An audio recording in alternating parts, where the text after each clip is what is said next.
Buongiorno e ben ritrovati con una nuova edizione del TG Flash di New Sicilia.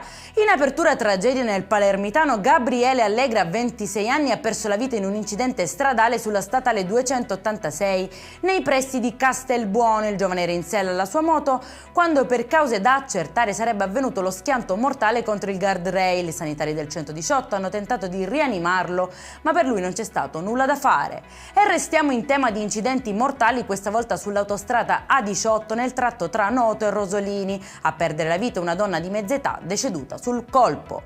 Blitz al Pagliarelli di Palermo, dove alcuni detenuti introducevano in carcere droga e telefoni cellulari, anche grazie alla complicità di alcuni agenti che in cambio del favore ricevevano somme di denaro. Scattano così 12 arresti, tra questi in manette anche i 2 poliziotti penitenziari.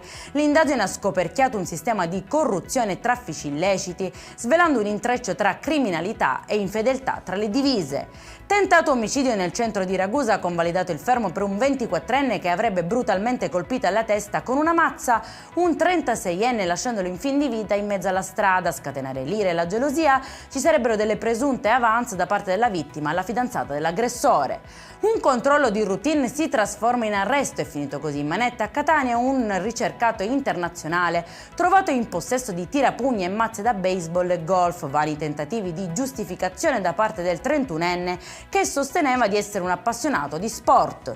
E in chiusura si celebra oggi la giornata della legalità in memoria di tutte le vittime di mafia, in particolare quelle della strage di Capaci del 92. Per l'occasione cittadini, attivisti e associazioni si sono ritrovati per ritinteggiare la scritta No Mafia sulla casina che domina il tratto dell'autostrada A19 vicino al luogo dell'attentato, un messaggio forte 33 anni dopo per unire le generazioni nel segno della legalità e della giustizia. Per questa edizione è tutto, prossimo appuntamento alle 19:30, buona giornata!